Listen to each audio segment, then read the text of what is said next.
want to celebrate another day of living. I just want another day of living. Put my faith in the people, but the people let me down. So I turn the other way.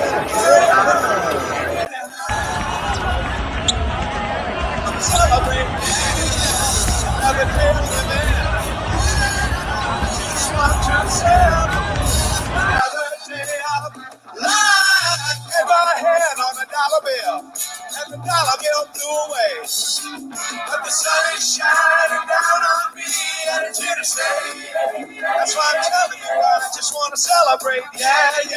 Another day of living. Yeah, I just want to celebrate another day of living. Yeah, I just want to celebrate another day of life. Doing it all, get you down low. Don't let it turn you around. Good morning, everyone, and welcome to the Mac and Jack Sports Show, our Wednesday edition. Happy Veterans Day. That covers all your Northeastern local sports, New York, Boston, and Philly. We're on Wednesday through Sunday, 8 to 10 a.m. You can see us live on Facebook, YouTube, and Twitch. On Facebook, use username at MacMan62 to see our shows, Mac and Jack Sports. Go ahead and Google that. Instagram, Mac and Jack Sports. Twitter, MacMan McGrath. And our website is macandjacksports.com. The website is called Max Insiders. Like, follow, share, and subscribe where you can. You can help us keep growing. I'm Mac, and I'm normally here with my co-host, Jack Hirsch. But today, Jack has some personal business to take care of, and I am happy to have my guest host, Keith Engle, who is with TGI Sports, a very popular show that he has on his site. Go ahead and check that out when you get a chance. Keith, thanks for coming in. Welcome to the show, and how you doing today? I am doing fabulous, Mac. I appreciate you having me. I know I can't fill Jack's shoes. I don't know who could, but I'll do my best today. One thing I'd like to say before we start is to wish all the veterans out there a happy Veterans Day and thank all of them for their service today and every day. Oh, no doubt, Keith. I don't know if you did, but I did serve for 6 years. Oh, and thank you for your service. Oh, no problem. I wasn't looking for that. I was happy and honored to do that because, you know, when it comes down to it, we're not looking for thank yous. We're just happy to serve our country, and it's an honor to do so, to kind of keep our way of life going. And I'm very proud that I did that. I had come from a family of veterans. My uncles, my grandfathers fought in World War II. My uncles fought in Nam and Korea. And so, I mean, it was something that I did. I kind of just, I thought it was a good thing to do. And of course, I had a young family at that time, and it's very hard to make a living when you have a young family. I was young. My wife was young. And service really helped me out. I mean, it helped get me financially solid, if you know what I'm saying. Well, that's good. Again, I thank you for your service. You guys shouldn't have one day a year. You should be recognized and for your sacrifices every day. I appreciate that. And today, we normally start off with updates, and we go over the standings and get into our show. At 8:10, we're due to have in the Jetman, two guests that are they're super fans. We got the New York Jetman coming in at 8:10. He's scheduled to. And then we got the Philly sports guy. And these two guys are, they have their own Facebook pages. They have their own followings. And they really get into being fans of their teams. And I think we should have a fun show today, Keith, if they both make it in. It sounds like fun. Does Jetman have like a rivalry with Fireman Ed? Is there some kind of Yeah, I was thinking about that. And when I looked up the information on him, I guess these two help lead Chance. I mean, he's not as I didn't recognize him like I recognize Fireman Ed. I mean, he's all over the place. And so I was looking through the Jets. I looked through all the Giants, Jets, the Patriots during football season, the Eagles, the Bills. I looked through all these sites and check out as much information I can for the show. And I ran across these two guys, and they're kind of off the hook, especially the Philly sports guy. Wait till he comes in. He's a great fan, and he does his own show, and he has a lot of followers. And I thought it would be pretty crazy because you being a Patriots fan, having a super Jet fan, and me being a Giant fan at heart, having my rival, the Eagles, the Philadelphia Eagles sports guy in, I thought it'd be very cool and very, very entertaining. And hopefully we get to talk about football from both their teams. I think it'll be a lot of fun. Yeah, it should. So what I'm going to do, we got a little bit of time. So what I want to do is I'm going to go through the sports updates real quick, Jack. Keith, sorry, I'm going to call you Jack a few times. That's all right. If you want me to act like Jack, I'll go off the hook here a few times. That'll be great. So there are a few things that happened in sports yesterday. We brought it up before the show. We have Bill Belichick, not talking about one of his greatest moments of coaching. And he didn't go back to any Super Bowls when he was defensive coordinator with the Giants, which he said he had a great time there. He didn't go to any of the Patriots Super Bowls. His statement was, Keith, that one of his most memorable and greatest moments was when he turned down the Jets head coaching job and ended up signing on with the Patriots. I want to get your thoughts on that real quick.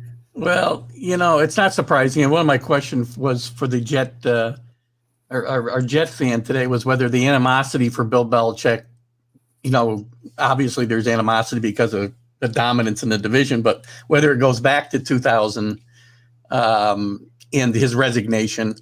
And he was taken a little bit out of context, I guess, because he did say one of my not only most defining moments, but one of the great moments of my career was the resignation. That combined with Robert Kraft giving me the opportunity to come here. I couldn't have asked for anything more. That wasn't a good situation for me, and I didn't want to be part of it. So it's still a little harsh, I guess. But, he was put in an impossible situation there by Bill Parcells. People will tell you, obviously, that it was in his contract that one day he would be the head coach. And when Parcells decided to step down, which is why the Jets got a boatload of compensation out of it. Very true. But, I think for Bill Belichick, obviously, hindsight included, it was certainly the right decision for him. Sure. Because he wanted to have control. And he wasn't going to get in New York with Parcells there. So that's the truth. And I guess you could say there was a rift there at one time when he did leave the Patriots for the Jets the Super Bowl week.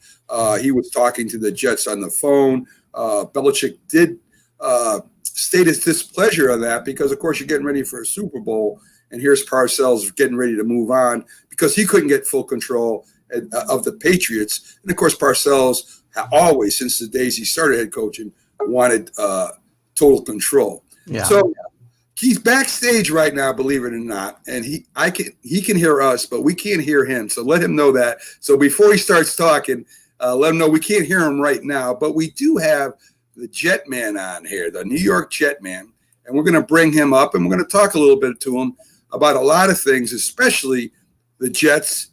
And let's bring him on right now. How you doing today, sir? Excellent. Good morning, gentlemen. Good morning, Jetman. I love having, and if you can adjust your screen just what's the rest of them look like here? A little bit. There you go. We want to see that beautiful stuff you got on, my friend. I love fans like you. Oh, that's great. That's awesome. He's got everything going on there.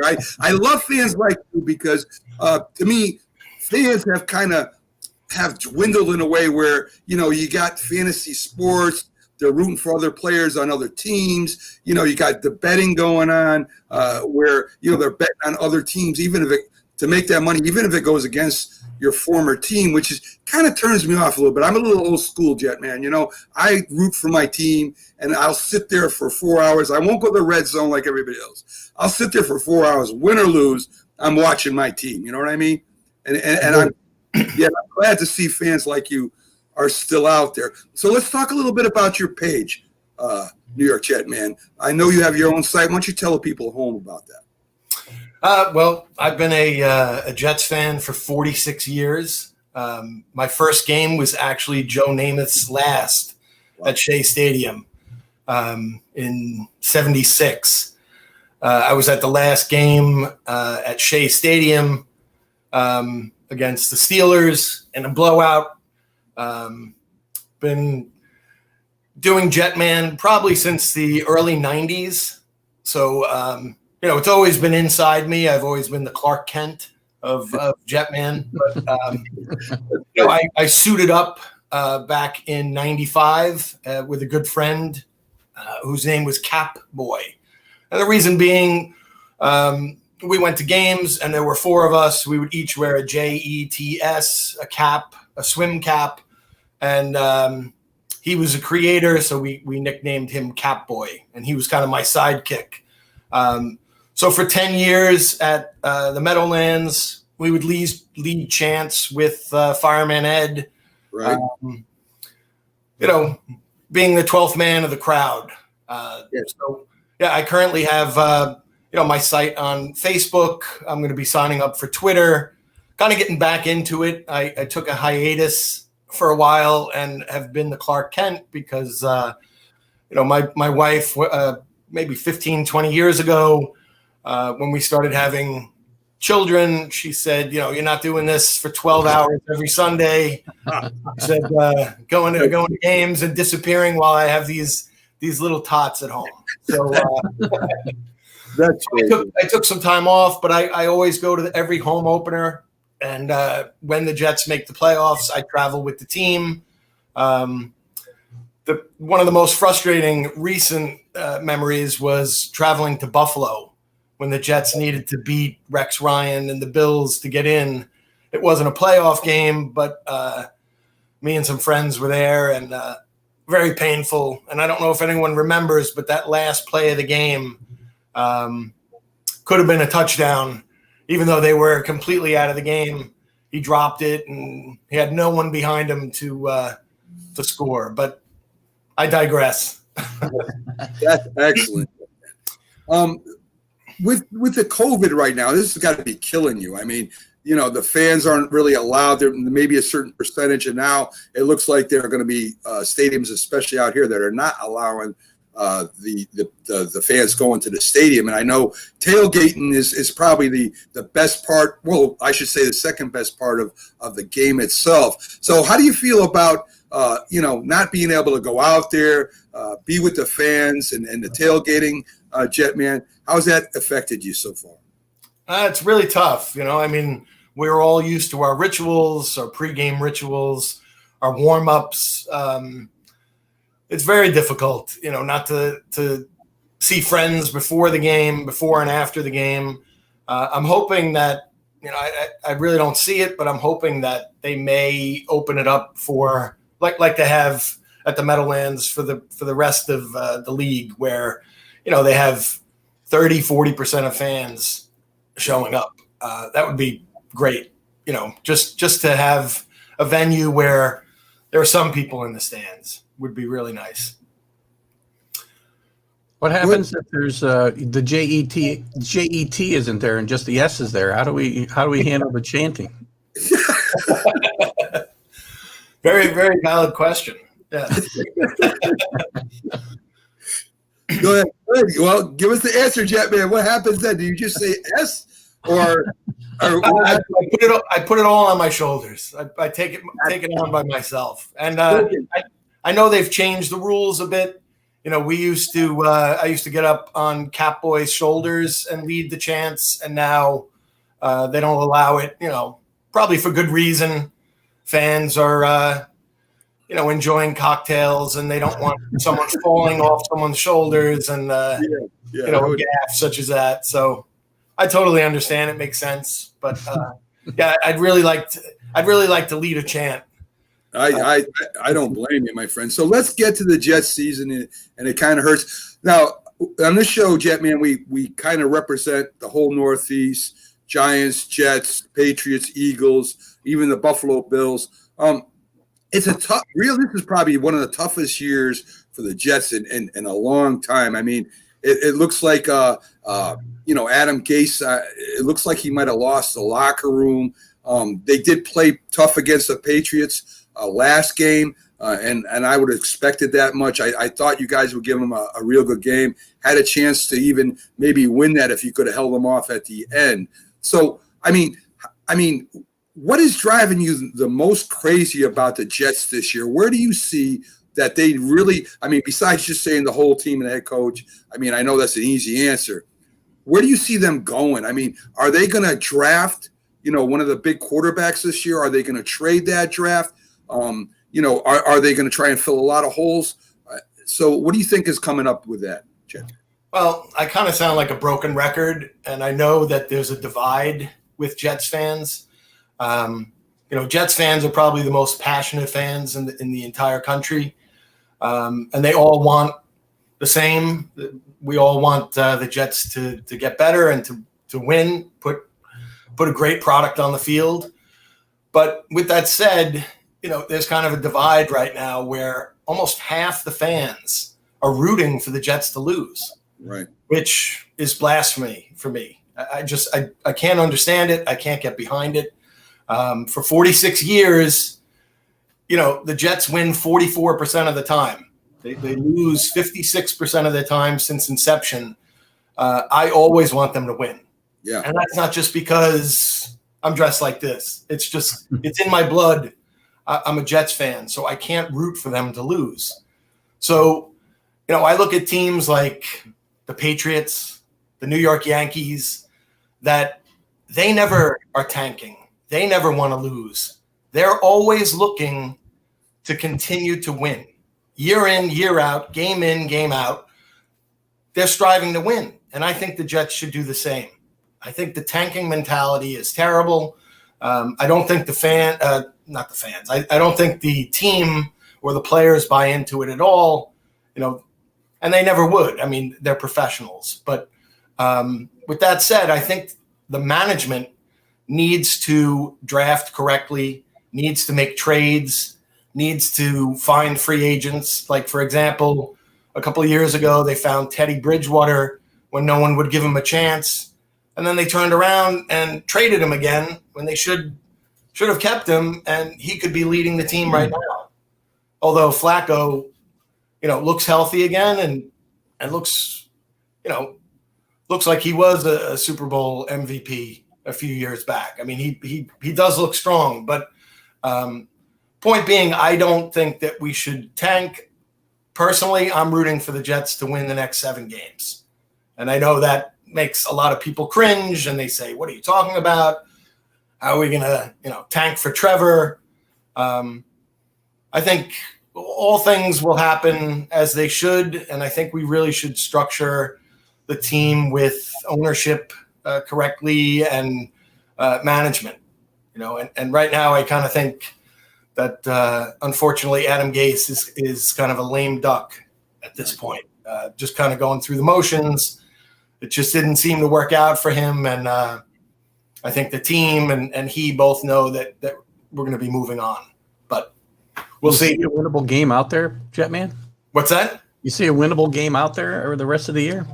Yeah, I do. I think probably 2 or 3 wins this year. And the Jets really could have had that game just down the stretch. They were up by 10 down the stretch. A couple defensive gaffes, but it was a great game on Monday, and it was good to see. Especially, a lot of the country didn't think the Jets would show up, even though it was the Patriots, and they, they're always gunning for them.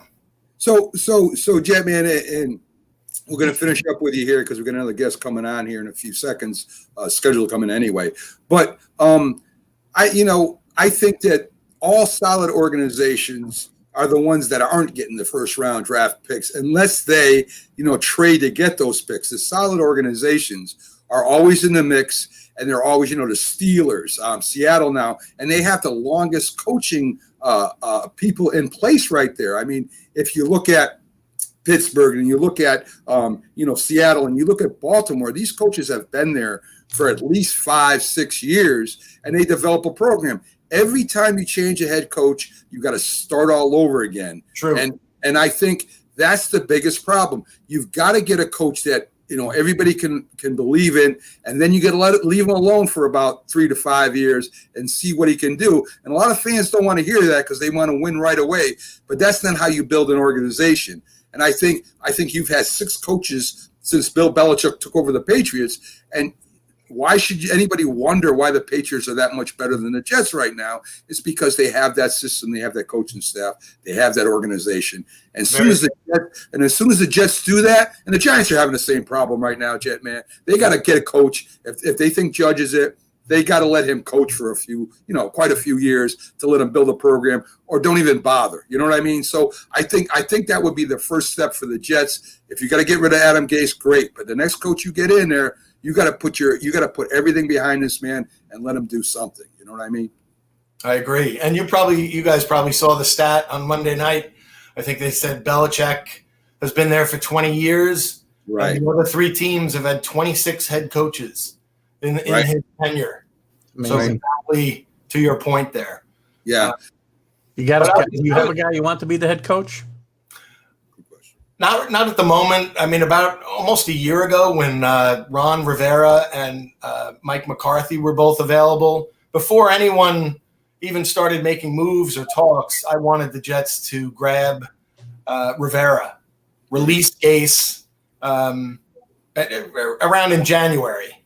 But there was no thought about it. And then, the Washington football team turned around and swiped them up, and I think they're on the right track right now. They're rebuilding, and they're going to stick with it. I just don't know if Gase was the right choice when we made it, and I think it was very premature. It seems like we have head coaches that refer GMs, and it's a little mixed up. We go back and forth, and it's just round and round. And I think all Jet Nation is really looking for leadership to step up and make the right choice. Very good.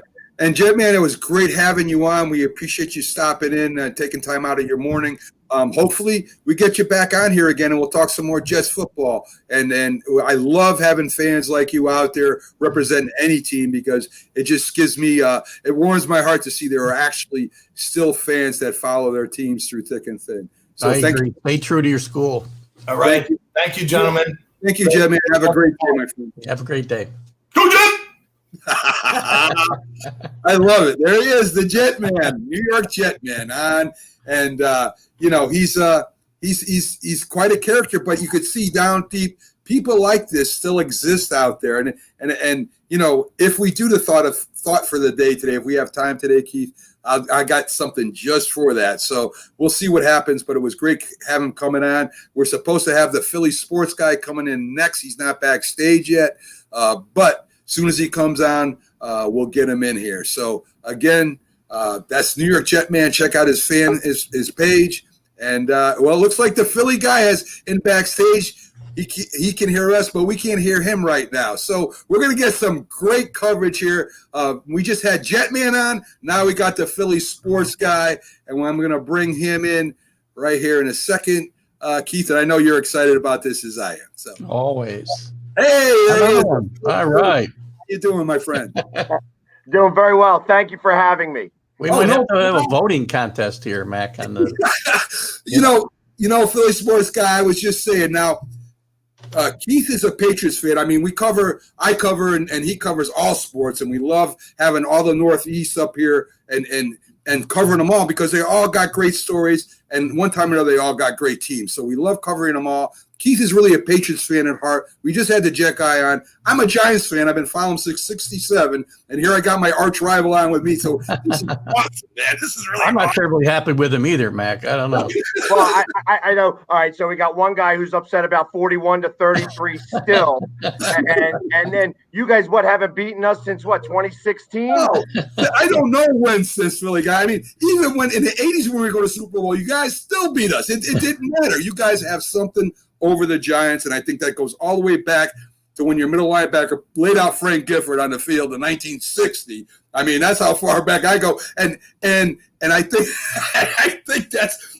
that is called the I'm trying to remember. Is it Bednarz was the middle linebacker back then? Am I saying it right, Keith? Bednarik, yeah. Bednarik. It's the Bednarik curse. I mean, that's what it is. We haven't really beat you guys since then. But as you guys, and I always respected the Eagles. They have a good, solid coaching staff over there.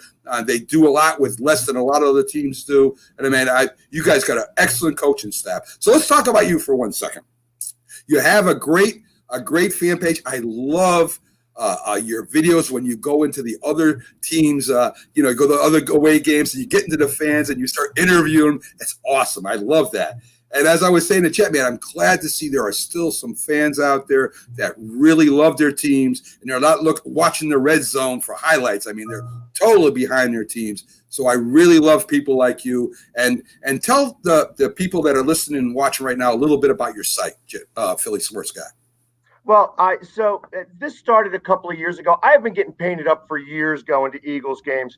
And a couple of years ago during the Saints playoff game, I guess I wound up being at the right place at the right time. And I had people coming up to me afterwards saying that I went viral. And at the time, I'm like, what does that mean? Like, I have no idea what you're even talking about. They're like, yeah, you had like 5 million views on Barstool Sports. And I was, okay. And so once I came back home from that, I had somebody approach me to do a commercial for a charity. And after that commercial, they were like, you are like the epitome of Philadelphia sports. You're like the savior of Philadelphia. You're like the Philly sports guy. We should see if that name is taken. And they did. Yeah. And it wasn't taken. And it kind of just went from there.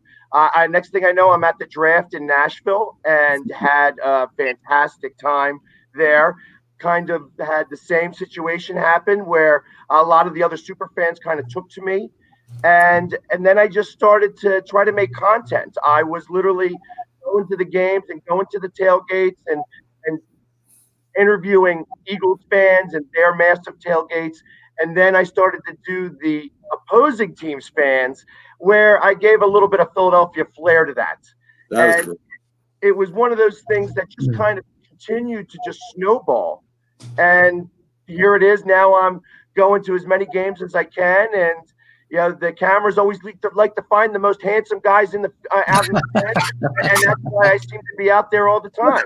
That's great. That is great. That's great. Well, you have almost 7,000 followers, which is just on your page alone. And I know you got different sites. And why don't you tell me a little bit about the sites you're on right now? So I do all the social medias, Facebook, Instagram, TikTok seems to be a really big one right now, where I happen to have almost 15,000 followers on there. And I would say most of them are haters. Right. There's still a lot of negativity towards Philadelphia fans, and I have been doing my best to try to change that narrative. There are 3 rules that I personally go by when I go to games and just try to do it in total as the Philly sports guy. I don't curse. I don't sit down. I don't shut up. Those are my 3 rules that I go by. And it's an experience when you have me at a game. When I'm there, you get to see me in all my splendor. And I literally, if I'm not talking, I'm clapping. And I've got some monster hands. These make a lot of noise when I clap.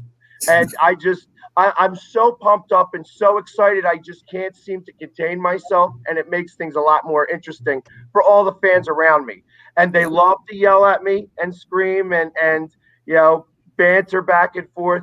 And then afterwards, they're taking pictures. And that's kind of what I care about, because ultimately it's one thing to be a fan of the team, but in Philadelphia gets really a bad, smack, because we're always very passionate, and sometimes that passion carries over to fighting with another team, and that's not really what it's all about, because they're not getting paid by the team to be a fan. I'm not getting paid by the team to be a fan, and ultimately, who is it to say that they're just because you're a Giants fan? I don't hold that against you. Right, definitely. And that's really what's most important to me, trying to change the narrative of the Philadelphia fan, but still bringing out the Philadelphia machismo and the ego that we carry, because we're a very prideful, working class city. And This is really what I want to embody in the Philadelphia fan. That's great. That's great, Philly guy. Is the narrative accurate though, Philly fan? Some. There's always a couple of bad apples in the bunch, and those bad apples seem to have the largest microphone. And that's why I like to yell and scream and carry on, especially when I'm in my makeup, because I have a pretty loud microphone myself. Right. And I sometimes want to be able to get beyond that. It's sometimes so difficult when like they show me on TV, and then I look back and I see that there's fights in the stands, and that gets the more views, obviously, than me just cheering on my team. Yeah. Sure.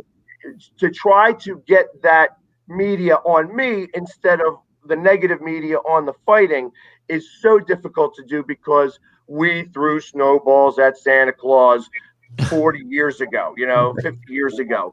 And ultimately, people love to say that. They love saying those words, that we threw snowballs at Santa Claus. And, there is a little bit of accuracy to it, but it's, out of the millions of Eagles fans, the tens that cause fights, like I said, that microphone and that camera seems to be on them a lot brighter than all those other fans. I agree with that 100%, Philly sports guy. So let's get to the Eagles. I mean, I know you have a podcast. I think it's called, is it the Eagles Town Hall or Philly Town Hall, something like that? Right? It's Birds Breakdown. And our last show was a town hall meeting. Yeah, so I wanted to grab a couple of other podcasters and some fans to come on and talk about just the Eagles, the first half and the second half, since the bye week came dead in the middle, which wound up perfect for us. Yeah, that I did watch some of it, and it was very interesting. So let's get to the Eagles this year. The NFC East is, I hate to say it, is terrible compared to the rest of the divisions out there. You guys are 3-4-1. You got three teams tied at 2-7 right now. There has been a lot of talk about Carson Wentz this year. I mean, he's inaccurate sometimes. He makes bad decisions, but of course, at times he's great. I mean, he makes unbelievable throws. He brings you guys back at the end of games. What are your feelings about Carson Wentz? Is that your franchise quarterback, or do you think that maybe you might have to start looking for another quarterback, Philly sports guy? Oh, no, he's our franchise quarterback. And I feel that there's he gets a lot of bad press because he's trying to make more things happen. So he's got an air of backyard football to him. And that's when he starts running around and holding the ball a little too long. That's sort of a negative thing in the NFL anymore, where you should be throwing the ball away instead of trying to make the big play happen. And ultimately, when he's able to make those big plays happen, he's looked at as, wow, that was an awesome throw. When it doesn't, when it's thrown into the ground, or it's an incomplete pass, or he takes the sack, it's looked at as the worst thing in the world. And unfortunately, you can't have it both ways. So I am a huge Carson Wentz supporter. I know that half of Philadelphia, or at least there's a still strong third Philadelphians that believe that Nick Foles really was the answer. I never believed that. I believe that Carson Wentz has much better tools, much better talent, and it just has not had the team around him to be able to do the things that he's needed to do and move forward and bring the team back to the promised land, which is, again, the Super Bowl. So I feel that if we started, like, obviously we have Hurts, and if we were to start Hurts, I would feel that the season would almost, it would almost be over for us. That really we're going to go as far as Carson goes. And I'll be honest, especially as you being a Giants fan, it always seems like our season starts after we play the Giants. Right. And it's, we had that comeback win, a couple of weeks ago, which kind of saved our season a little bit. And now, as we go into next week playing against the Giants, I feel that we're going to start to right the ship, and we're going to start the ball rolling in the right direction. And ultimately, we're going to bring back some pride back to the NFC East, because we're really a good team, and we've just left a lot of points on the field. When I did my math, I've counted in the first 8 games, we've left almost 74 points on the field between touchdowns and field goals. And and just plays that I thought were lost. And when you average that over 8 games, that's 9 points a game. Well, if you take 9 points a game to every game, the only game we would have lost is against the Rams. So that is a really big difference.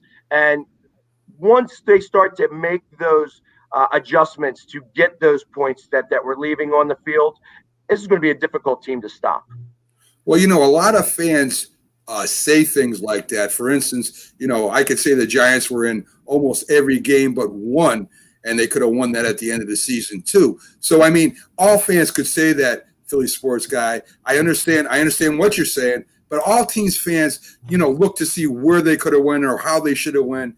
And as Bill Parcells said, your record is what your record is, and that's what it is. So I want to get to your coaching staff real quick, and this is where I really respect your team. I think your coaching staff is one of the best in the league. All the injuries you guys have, all the times that you guys are seem to be out of it.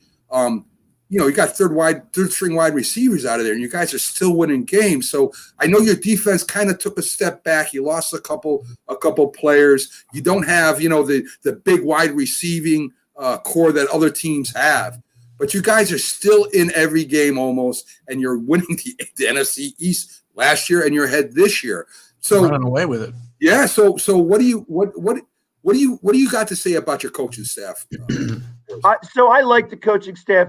They've been getting a lot of negative press, especially because of the way that they do things, that we don't have a true offensive coordinator, that the defense, that wide 9 front line is really the crux of our defense, and that they don't really put a lot of stock into the linebacking core, and our cornerbacks, when healthy, are actually pretty good. However, they can't seem to get many interceptions, and I think that that's part of the scheme.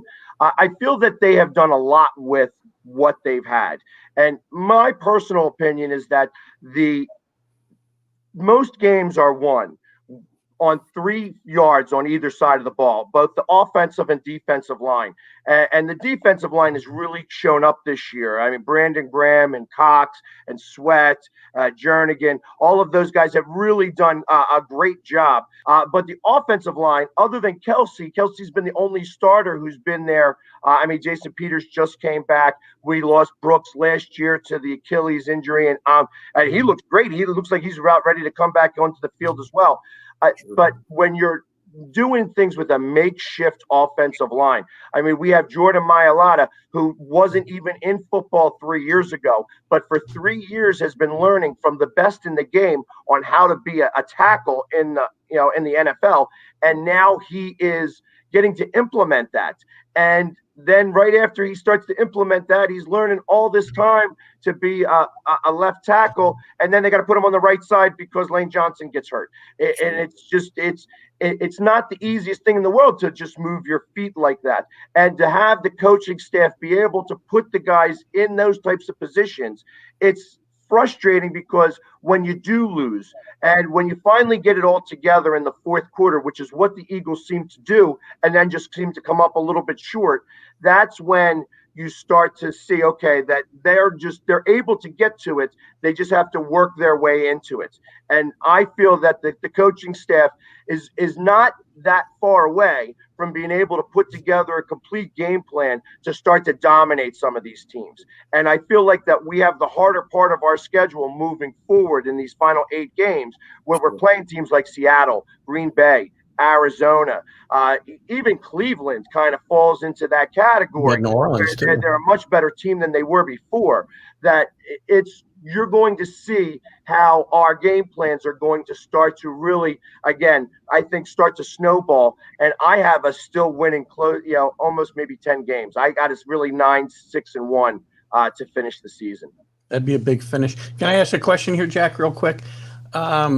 You had talked about the press, and how powerful is the press in Philadelphia? Because, I don't know if it's the fans are on your side or the press's side, let's say. I follow Marcus Hayes a little bit, who is really down on Wentz, is really down on Peterson in a way. I think he had an article this week where he talked about Peterson needs to bench Wentz for help me out. for like a half or a game just to be able to get in. No. Put him on the bench for Hurts. Yeah. Hurts is not an NFL quarterback. No. And you know, I'm not even a big fan of the wildcat plays and things of that nature. I understand what they're trying to do, and they're trying to just get some type of momentum going by bringing him in there. I mean, he trained all summer long to try to be a receiver with Deshaun Jackson, and they haven't used him as a receiver one time. You have Greg Ward, who was a quarterback over in Houston, and he is now one of our number one receivers, other than Fulgham, who was off the trash heap and came from a practice squad. Next thing you know, he's our actual number one receiver. So it's to be able to do those things. And even last year, when everybody counted us out, we came back from Miami and you know, the Giants had us for 3.5 quarters, and we were able to come back, win that game, and then sweep the rest of the NFC East for to win the division, to go into the playoffs, just to wind up being one bad hit away from having Carson Wentz playing his first playoff game for real. So, and who knows what would have happened in that game had he been able to play. We were robbed of the Russell Wilson, Carson Wentz fight. And I think that for the first time, this Monday night football game on the 30th, at the end of this month, where we started with the Cowboys and we end with the Seahawks, we're going to finally get to see that playoff game. And it's going to be a playoff atmosphere. And it doesn't matter that there's only going to be 7,000 people in the stands. You'll hear us loud and proud. Well, the follow-up on Hurst and Wentz, and I agree with you. I don't think you take your best quarterback off the field to put something to run a gadget play. But just to go back to the draft for a second, what are the Eagles thinking drafting Hurst when Wentz could have used another offensive lineman? You could use a defensive man, maybe a wide receiver. Why would the Eagles draft Hurst, right away like that? Personally, I felt that they took that from the Andy Reid playbook. Andy Reid was always really good at taking a quarterback in the second and third rounds, starting to cultivate them, and then getting rid of them for a first-round pick later on. It's like money in the bank. And sometimes, like at the time, Hurts was the best player on the board. And ultimately, you always hear about teams should just take the best player available. Well, he was the best player available at that time. Maybe didn't fall into a need that we needed to get covered, but he was by far the best athlete on the board. And I think that when you start to try to make those decisions, obviously they're getting paid a lot more money than I am. And I don't follow college football as well as some of these other people do. But I thought that when they chose him, I was surprised as well, but immediately thought that this is an Andy Reid move, that Andy Reid would do a lot of things like this. And ultimately, in a couple of years from now, you may see that if Wentz is ultimately still our franchise quarterback, as I expect him to be, that Hurts is going to be, be able to be traded for a number one pick then. And that's where I feel like that it's money in the bank. Well, I don't know if you get a number one for him, right? It might be a bit aggressive, but that may be a little high, Philly sports guy. But I agree with you. Why not throw him in a slot? Let's see what he can do at receiver, and then you got a guy that can throw the ball too if he gets hurt, or on a gadget play if you want to use him like that. I agree with that 100%. Especially with the injuries they've had out there. Gosh, yeah, definitely. Well, and that's one of the things that I feel that I'm not sure. Obviously, I'm not a coach, so I don't get to see the practices and everything. But the one thing that this team was touted as after the draft was speed, speed, speed. And the fastest guy that they have on the team has not been able to make it onto the field. He made it on for one play in the Pittsburgh game, Quez Watkins, and he blew past the guy. He had a sandwich, towards the end zone and came running back, and he wound up getting a pass interference because the guy was so far behind him and was just trying to catch up, and he had to run back to the ball because he outran the pass. And I'm not sure why he's not able to make it onto the field, but I'm excited to see what this speed is going to entail when they get these guys. Hightower is very quick, gets open. Just wish he had a little bit better hands and a little bit better, acumen for the ball. That's one of these words that you kind of hear all the time. Like, he's got the NFL mentality to be able to get out there and get to the ball. obviously Fulgham has got great hands and is able to get up and attack these cornerbacks where not many other people did before. I just didn't think Alshon was going to wind up coming back, but he's going to be back this week, and he's really fresh. And it's going to be interesting to kind of see how they start to incorporate him into this mix. And then when you start getting other people healthy, like once we get Ertz back, and then you got Goddard and Ertz and Alshon and Fulgham and Ward and Hightower and Wes Watkins. Now you're going to really start to see and Sanders, obviously. I don't want to forget the running backs. Right. You're going to really start to see all the weapons take shape. And it's not win with that team, at least on paper. How do you not win? And then it's going to be about the coaches putting them in the right position and making sure Carson Wentz is coached up enough to be able to do this and be able to move forward and take this to playoffs. So let's get to this Sunday's game, Philly sports guy. I mean, the Giants look like they're playing their hearts out every game. They beat Washington twice. It looks like to be improving under Ron Rivera too. I mean, they look like they're competitive too. You guys beat us on the last play of the game, 11 seconds left. You beat the Phillies. The Eagles beat the Giants. I think it's a big game for both teams in the division game. If the Giants can pull off a win, they're in it. If Philly wins, then Philly has a big jump on the rest of the division. So I know you're rooting for the Eagles, but what are your thoughts on this game? Where can the Giants win, I'm going to ask you, and where do the Eagles win? The Giants are going to win solely on the back of Daniel Jones. I feel that that's really their only hope. And when they chose him, I mean, I've been touting pick six Daniel Jones the entire time. I love saying those words out loud and making fun of him. And truth of the matter is that against Washington, he's 4-0. Against the rest of the NFL, he's 1-16. And that one was his first game, I think, against San Diego, where he was able to come back from 20 points. Or it was against one of those teams where he was able to come back 20 points in the very first game he played, and he hasn't been able to really recreate that. The running back being out, I feel like, is really killing you guys. And it takes away, it makes you one-dimensional. It makes him have to pass the ball, and that's not where his strengths are. So I feel that as long as the Giants are a good team, however, they seem to get in their own way in the fourth quarter. And, I mean, they have figured out lots of different ways to lose against the Eagles over the last 4 years. I mean, they haven't won a game since 2016. I think it was Carson Wentz's first game against the Giants. They lost. And he has beaten them ever since then. Yeah. And to be honest, I feel that coming off of a bye, getting the ship right, that the Giants are really going to be more like the game that was ending the season, where we took them and we won that game to win the division, rather than like the last game where it comes down to the last play. I think that the Eagles are going to be a little bit more in tune. I think that the Giants I see the Giants and the Washington football team are good teams. And I like the Giants coach. I mean, he's a Philly guy. How do I not like him?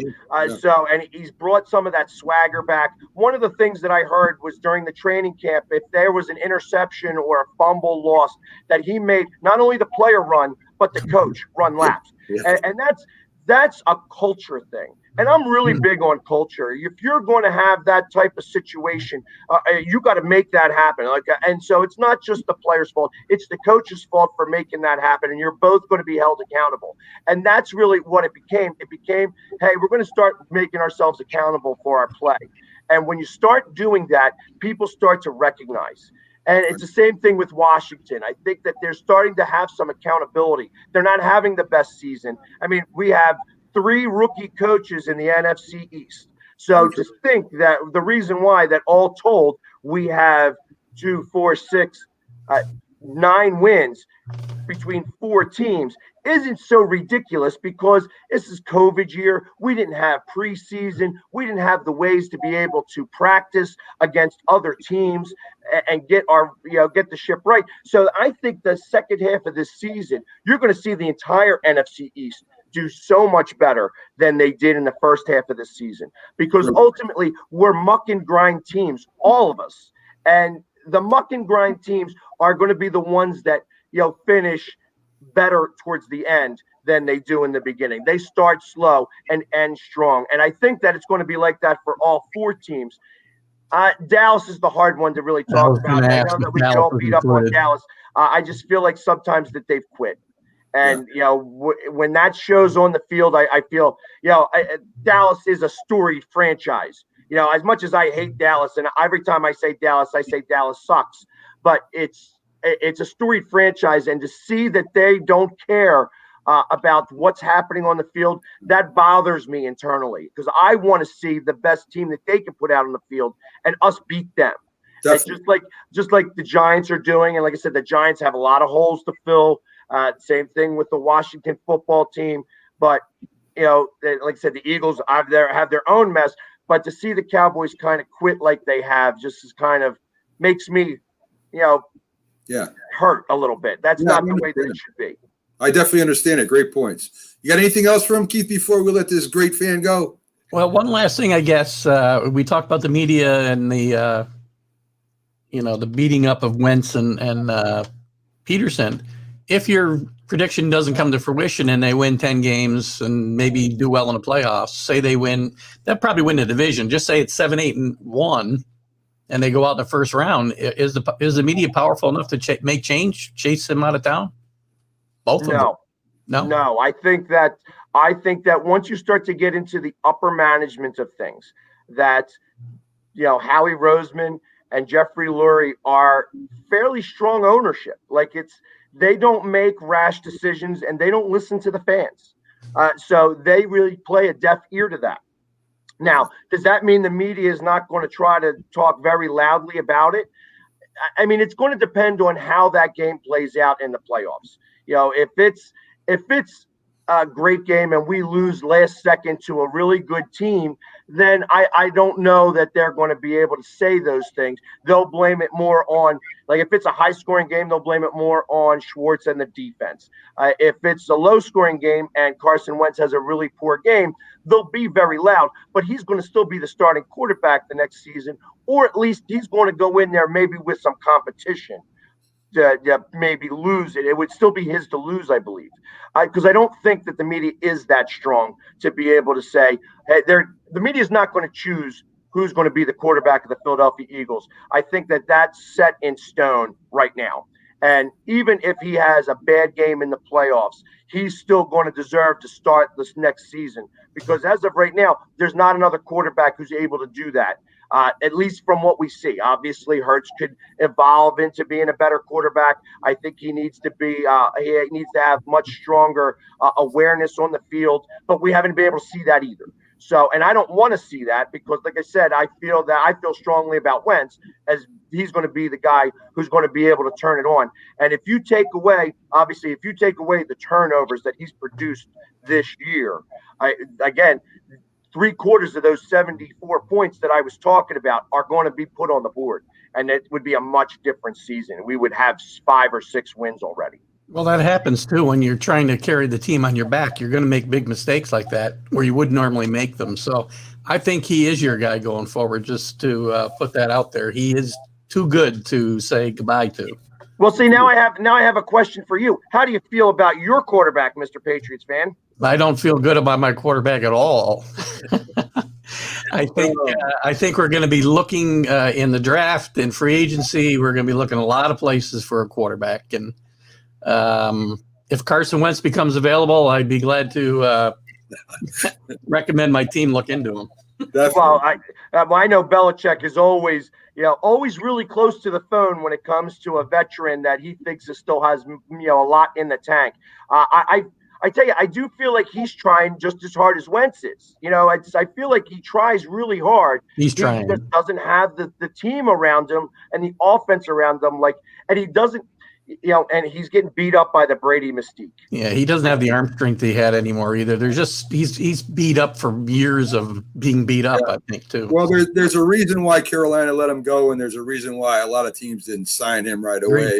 And it has a lot to do with his physical tools. He's not what he was. And his study habits are a little in question, too. But, that's what that is. But, hey, good luck to you guys on Sunday, Philly sports guys. I'll, of course, be rooting for my team. I'll be rooting for you, Philly guy. Do you have a prediction? Do you have a prediction on the game? Who, me, Philly guy? You go ahead, Mac. I think the Giants squeak by you guys 23-21, and that's because we got a little running game going now. If they can't run the ball against you guys, we're in trouble. So, well, and I tell you, first off, nobody can really run the ball against us, especially with our defensive line the way that is, except maybe Daniel Jones. And as long as he's not going too fast where he trips over his own feet, I know you guys took a touchdown on that drive. But it would have been a much bigger had he scored that touchdown himself. And not have to have 2 more plays to get into the end zone. But if it's that close, I fully expect that a 63-yard field goal to win the game by the Eagles to 24-23. I don't think it's going to be that close. I think it's going to be more like a 31-21 type of game. Spoken like a true Philly sports guy fan. I love it. You have a great day, and hopefully you can come back on the show again. We'd love having you, and you take care of yourself, and good luck Sunday, my friend. I appreciate it, guys. Thank you very much. Good luck. Go Birds. Oh, I love it. I love great fans, and he has a lot of knowledge about the Eagles. He's a great guy objective too. There's fandom, right, and then there's crazy fandom without any objectivity. He has some objectivity as well. Exactly. So it was really cool. So it was really cool having him on. Not only, like you said, having fandom and being kind of little nutty, but man, the man knows about the Eagles. That's for sure. Absolutely. So what we're going to do, Keith, is we're going to take a quick commercial break here, about 4 minutes. Okay. And let me see here if I can bring them up. Here we go. Yeah, I have, when I do my screen here, I end up on the side here where I can barely see it. So I kind of try to get it right as I talk to you and do this at the same time, which is very hard for me. You know what I mean? So we're going to take our official timeout, and we shall see you guys on the other side of the commercial. If you served honorably in our nation's armed forces and you're looking for a way to continue serving your fellow veterans in your community, then join AMVETS. Each year, AMVETS members volunteer millions of hours at VA healthcare facilities from coast to coast, helping to improve the lives of their fellow veterans through the VA Voluntary Services Program. AMVETS posts and departments also participate in a wide variety of community service projects, ranging from Americanism in our schools to supporting the Special Olympics and Boy Scouts of America. If you no longer wear the uniform today, you can still serve through the AMVETS by joining today at amvets.org. When you hear the word asthma, you probably think of shortness of breath, coughing, or inhalers. Lots of things can trigger asthma, but the fact is that asthma doesn't just attack, it can kill. But with proper medical management, asthma is controllable. If you experience shortness of breath, wheezing, tightness in your chest, or persistent nighttime coughing, you may have asthma. See your doctor and get the facts. You'll breathe easier. For more information, call 211 Info Line. A message from the Connecticut Department of Public Health, keeping Connecticut healthy. Hi, Grandma. What's for dinner? Hey, honey, I'm making stew tonight. Ooh, can Nina come over? I'm not sure about our new friend. I wonder if there's been any drinking going on. Alcohol at her age can lead to so many bad things. I've been meaning to ask you, what would happen if someone offered you a drink? Grandma? This is hard. She's so young, but I know I need to talk to her about it now before someone tries to give her alcohol. If anyone ever does offer you a drink, I want you to say no. I have too much respect for my family, and I don't want to get in trouble. Okay. Really? I promise, Grandma. I love you too. Okay, how about tasting this stew and telling me what you think? Some children may try alcohol as young as 9 years old. It's not too early to talk about drinking. For tips on how to begin the conversation, visit underagedrinking.samhsa.gov. That's underagedrinking.samhsa.gov. This message brought to you by SAMHSA and this station.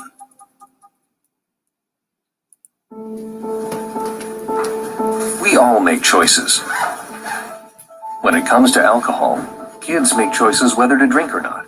Bye, Dad. Bye-bye. Remember, I'm going to Alex's party tonight and sleeping over.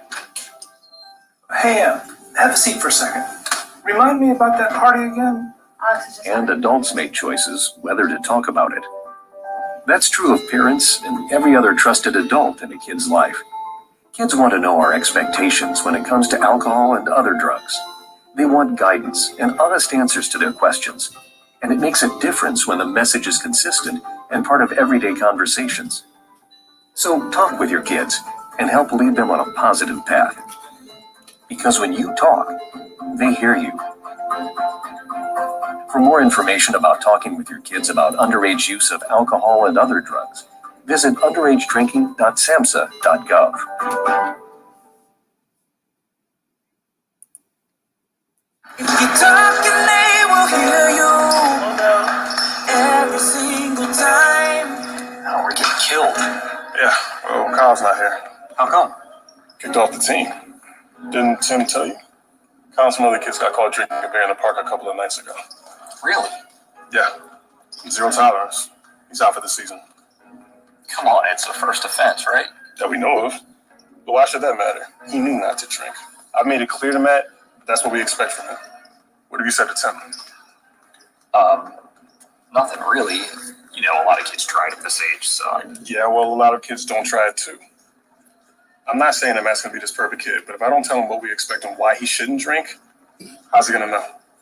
You think kids that age really listen? They never admit it, though, but they hear more than you think.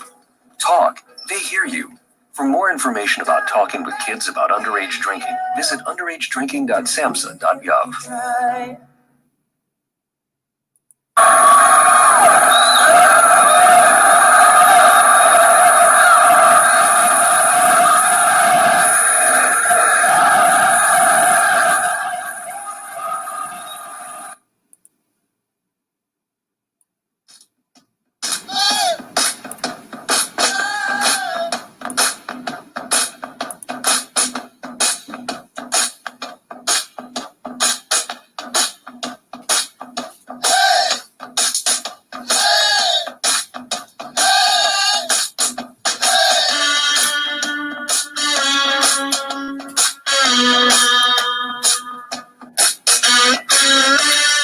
Hi, everybody, and welcome back to the Mac and Jack Sports Show on Wednesday through Sunday from 8 to 10 a.m.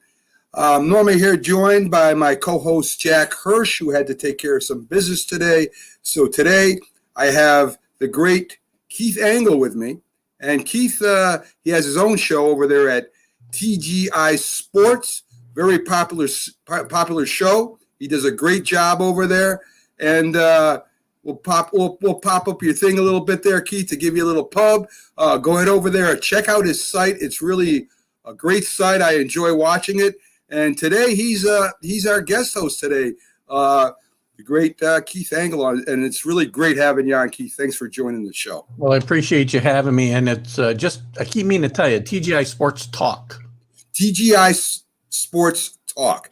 There So we we'll go. make sure we get that on a banner for you, so when you're on that everybody can see the correct site and go to it. Keith is also on our website. If you go to jackandmacsports.com on our website, we have a page there for Keith where he puts his vlogs on it, his latest vlogs. And if you click on a link there, it'll bring you right to him, and you'll be able to hear some of his latest information and shows he does, his little vlog there. And it's a great thing. I watch it every now and then just to see what he's doing. We had one about the 2020 Masters yesterday, and the fact that Lee Elder is one of the honorary starters. So I had a very interesting little 10-minute vlog yesterday. So go ahead and go to the website. And speaking of the website, if you want to get the clothing of your favorite teams, jerseys, hats, all gear, we have the place for you. It's called Fanatics. Go to macandjacksports.com website. It's called Max Insiders, and click on their link. It brings you right to their store just in time for Christmas. Order for your special someone's birthday, or just treat yourself to your favorite team's clothing and gear. That's macandjacksports.com website, Max Insiders. Click on the Fanatics link, and you'll go there and you'll get all your favorite stuff. It's a very great store. Keith was telling me he buys some stuff from there. So Quality stuff. I must have spent $10,000 there in my lifetime. It feels like. I wish we were affiliates back then. You know what I'm saying? So we're here with Keith Engle, and we're going to do a couple of updates from the world of sports. We talked about Bill Belichick. One of his happiest, best moments of his career was leaving the Jets and going to the Patriots. I don't blame him. He He came into a great situation with Robert Kraft over there, giving him control of the team. And the Patriots, as we all know have really went on to be in the one of the greatest dynasties in sports next to the Yankees. I can't think of any other dynasty that has won more games, and not in the sport of football. That's for sure, Keith. No. I mean, and an interesting aside there before you go on, not to interrupt you, but it's funny with Bill Belichick coming over and Kraft giving up a boatload of stuff to get him, and eventually it even cost him Curtis Martin, not necessarily that deal, but in a roundabout way. Robert Kraft still says that the biggest mistake he ever made as an owner was firing Pete Carroll. Wow. Even with all the success he's had with Bill Belichick, he's not knocking Belichick. Right. The biggest mistake he ever made was firing Pete Carroll. Interesting stuff. That's very interesting. Look at that. I mean, so what I'm going to do, let's go through the rest of the quick news that was out there. COVID, the contingency plan for COVID, they might have to add another week and make it 18 weeks. They might even change the format to a 16-team playoff schedule if the COVID continues to cancel games. I don't know about you, Keith, but I hate adding playoff teams. Yeah, I'm not a big fan. I wasn't even necessarily a big fan of adding the 7th team that they added already.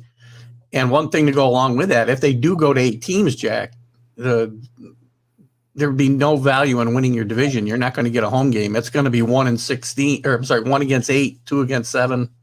There's not going to be division winners, playing wild card teams. And I do take a compliment of you calling me Jack, but did I call you Jack? Of course, Jack it's only inevitable. Jack makes a big impact. I've only called you Jack once, so I'm keeping track of that too. All right, we're even then, 1-1. That's so bad. So there's rumors out there turning to baseball really quick that DJ LeMahieu is not going to take the matching offer by the Yankees, that he's going to test the market. A lot of the fans are saying do whatever it takes to sign DJ LeMahieu. I don't agree with that 100%. I think if he wants too much, there are some free agents out there right now that could really help the Yankees, that they could sign. They got a couple shortstops out there right now that are available, and some outfielders and some pitching. I love DJ LeMahieu. I think he's an incredible baseball player, Golden Glove, a great hitter, one of the greatest hitters in the game today. But you gotta, sometimes you gotta let people go, and it's a shame. I mean, I wish that he would have accepted that, but he didn't. That's his decision. And I don't know what you think about that, Keith. I know you're a Yankee fan too, but hate to see him go. But I hate to see him go. I think it's important that they try to get him back with a reasonable price. I can't blame DJ. I mean, he's not a young guy. He's 32 years old, I believe. He's not going to get this opportunity. Well, he might get it next year, but he might not. But who knows what the free agency atmosphere is going to be like, right? I mean, the Yankees have got to keep payroll in check a little bit. I think they were hurt more than any team in sports financially by this COVID-19 outbreak.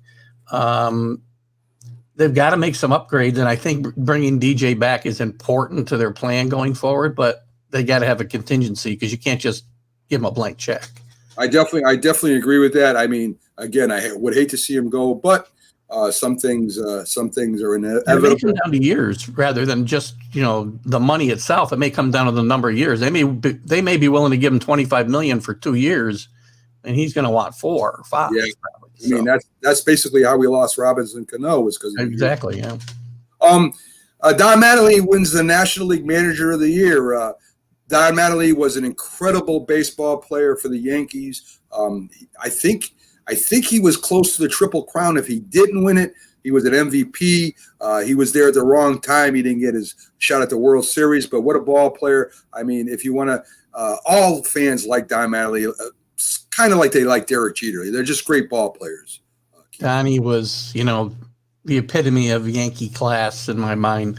When he played during a downtime. They had good teams, but teams that couldn't just get over the top a lot of years.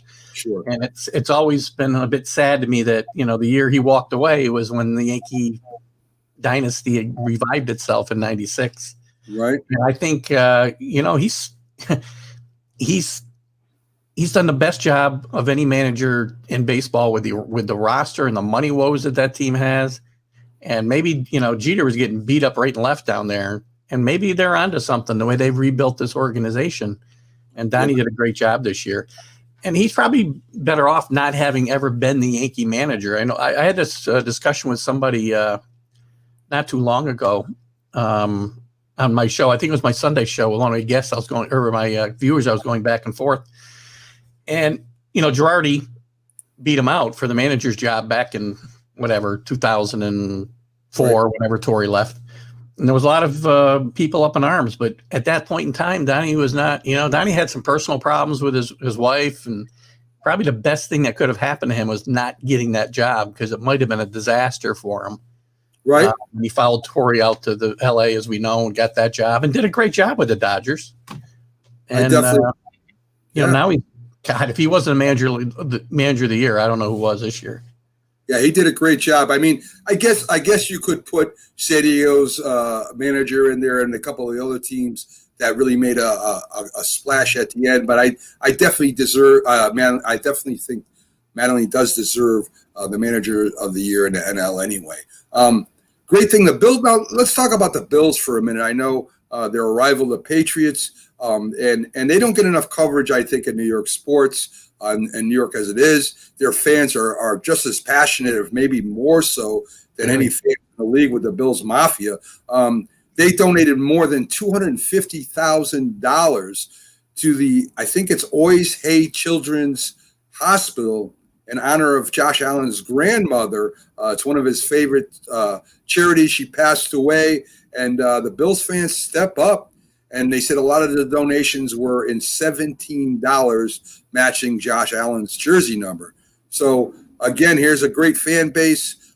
Keith up there, they love their Bills, and they love, and they help out people. They're not just rabid fans up there. They're really great fans. It was great to see them step up. And it was funny that we had the Philly fan on a little while ago, and we talked about fans that are fanatics. I mean, they're fanatics in Buffalo too. If you've ever been a visitor up there, you're going to get some harassment up there too. But it's pretty much all in good fun. I mean, and especially when they're winning, they're over the top. They're great fans, and it's nice that they stepped up in this way too.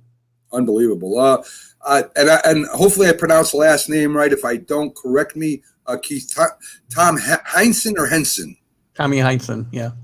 Tommy Heinsohn, he was a former Celtic great. He won Rookie of the Year over Bill Russell. He was a championship player for the Celtics during their great run. He was a great coach and broadcaster. He passed away, and all Celtic fans that follow, their team's history know what he's all about. It was a shame to see him pass away last night. Won 2 championships as a coach, as well as all the ones he won as a player. So just – he's a staple of that organization, and he'll be sadly missed up there for sure. Definitely agree with that. Years, I think he spent as a broadcaster after he did a long haul. I mean, he was good at everything, and that's hard to say. I mean, that's hard to do. It's hard enough to be good at one thing, but to be good at 3 different things is incredible. So here we go. We got your first trivia question for today, Keith. And since you are a Patriots fan at heart, I'm going to give you an easy one. Have a sip of coffee first. That's trivia question. So this has to go with a Patriots player who set the Patriots team record for rushing in the 20th century, Keith. A season or a career? The 20th century. The 20th century. Yes, sir. 20th century. We're in the 21st century. Yes, we are. I'm going to have to say, wow, that's a good question. Thank you. I'm going to say Sam Cunningham. You are correct. Sam the Bam Cunningham came from USC, if I remember. I followed the Patriots since 71 when Jim Plunkett went there and was Rookie of the Year. I think it was 71. He was the Heisman Trophy winner over Archie Manning and Joe Theismann. That's how far back I go, Keith. So yeah, well, I'm there with you. So right. So I mean, so that's the first trivia question of the day for you. I gave you a Patriot one. I won't be so nice to you. Jack's probably at home right now saying, "You son of a gun!" You give him an easy one right off the rip.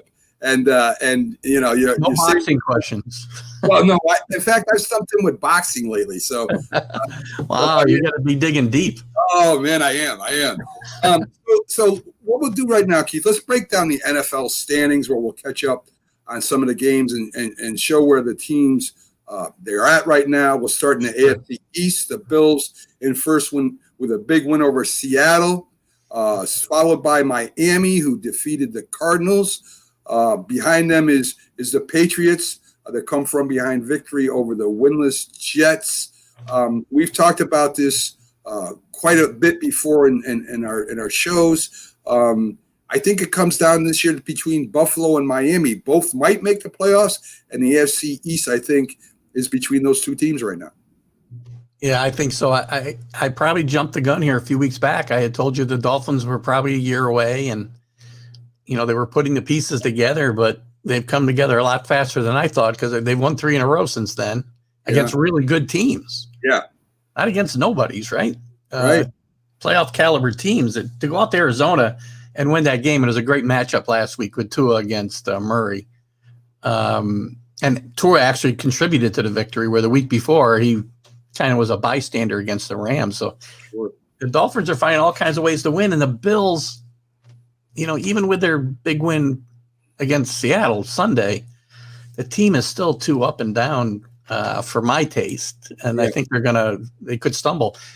They've only outscored the opponents by 9 points all year long, the Bills. Right. So even at 7-2, beating Seattle is there's something to be said for that. I mean, Seattle is supposedly one of the NFC contenders to get to the Super Bowl. So going, and I think they went to Seattle, if I'm correct. No, they won in Buffalo. They won it at home. Yeah, it's always tough coming from the West Coast to the East Coast for those 1:00 games too. I mean, not to make excuses for Seattle, but their defense is really bad, by the way. I agree with that 100%. But again, that's a quality team. It's a quality win. It's a good win. Yeah, it definitely is, and maybe they'll put something together, and they better, because Miami's breathing down their backs. They are. In the AFC North, Pittsburgh had to come back to beat Dallas, but a win is a win, as they say, and still undefeated in first. The Ravens are sitting at 6-2. The Browns, who seem not to be able to beat the better teams in the league, are at 5-3, and the Bengals, with a big win over the Titans, are 2-5. Do you see? I mean, I think the Dallas game was just one of those letdown games. Ben got hurt, and they still won. Every team goes through it, but to still win it has to say something about Pittsburgh, Keith. Yeah, I agree. Pittsburgh has played well. Good teams find a way to win those letdown games where you're not quite at your best. Kansas City does it.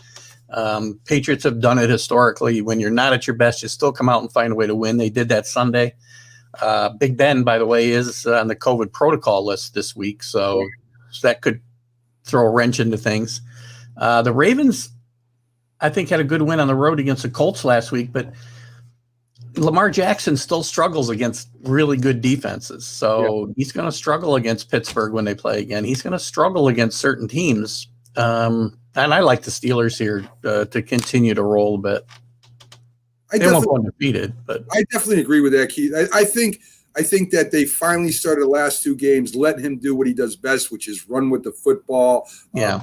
He's not a pocket quarterback passer. I mean, he can throw the ball, but that's when the team all of a sudden is worried about the run. And, they're all playing up. The safeties and the linebackers are looking for him to run with the ball. That's where he's good. It was crazy to me in the beginning of the year to try to make him a pocket passer. That's just not his strength. Still a good football team and well coached. So definitely. They'll be in the mix. There's no doubt about it. The AFC South, the Titans bounced back with a win in first, and they'll be playing the second place team, the Colts, who are 5-3. The Texans finally get a winner, 2-6, and the Jags are in last at 1-7. I think Minshew, I don't know if he's playing for the rest of the year. He's got that broken hand or broken finger. I don't know. The Jags, I mean, the Texans are more up and down than the Jags. The Jags lose, but they seem to compete. I think the Titans own that division. A lot of people have been talking about the Colts lately. They got a great defense. I just don't think Rivers is what he was. Yeah, I'm with you. The Titans, even though they've got their weaknesses as well, they've still got that big kid in the backfield. He's a monster, Henry. Yeah. And I'm not a big Ryan Tannehill fan, but the defense is good enough. The coach is good enough. The running back's there. And the Colts, I'm with you. I'm not a Rivers believer. He has his moments. He's had a couple of decent comeback games this year, but he's an old 38 or whatever he is for sure.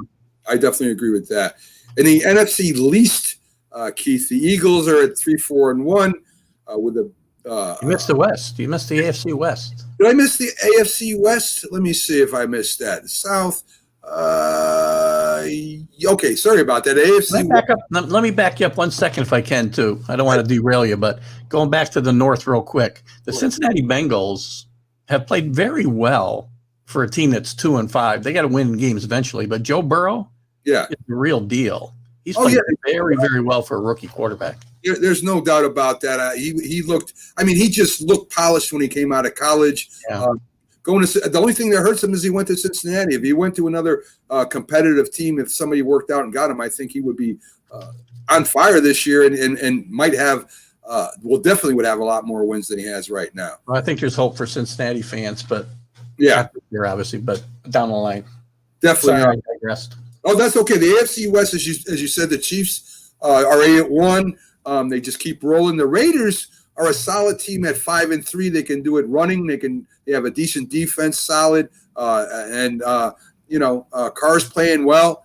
They're followed by the Broncos and the Chargers, both having young, exciting quarterbacks, Keith. So there is a future, I think, for the Broncos and Chargers. The Raiders, listen, everybody gave Gruden a hard time when he got rid of some of his key players, that he traded away to Chicago and the other teams. But he wanted to build up the team in his image, and I think he's on his way to doing that. Yeah, I agree that, they're a bit up and down yet, and I'm still not sure Derek Carr is the guy because he's too inconsistent. When he plays well, he's as good as anybody. Chiefs obviously are the class of the division. The Broncos were one of my sleepers this year, and they got out of the gate pretty bad. They played better of late, just last weekend's game excluded. And the Chargers, they're an improving team. They're finding every way possible to lose games, though. Yeah. So you got to, and when you get better, you don't lose those games. You find ways to win those games. So there's no doubt about that. And with the Chiefs, the Chiefs are just they're probably the top of the AFC. I think they're still better than Pittsburgh and the Ravens if they play one-on-one. And it's hard when you got a team that dominant in a division, to make strides right away. But their quarterbacks are good, and as you said, they're very competitive. And there's definitely hope over there for the Broncos and the Chargers. I was going to say the Chiefs' biggest enemy is boredom, probably at this point. Probably right. So we'll see what happens the rest of the year. I still think they'll lose maybe one or two more games, but they're definitely going to be there in the championship, I think, this year. The NFC least, as I was saying, the Eagles are 3-4-1 in first with a big game coming up against the scrappy Giants, who are tied for second at 2-7 with Washington and Dallas. We had the Philly fan on. I think the Giants have a legitimate shot at beating the Eagles this week. I think they have a solid team, and they aren't at that point yet in their growth where they're going to put away a team or win at the end. And maybe they stop here, or maybe the Eagles go on a little run, Keith. I think Philly fan was a little aggressive in his prediction of 10 wins because their schedule is pretty tough. Yeah. And I see most of their wins coming within the division. So again, I think 7-8-1 might win this division, but that also leaves everybody else in play. I agree. In the win column, everybody's one game behind. Yeah.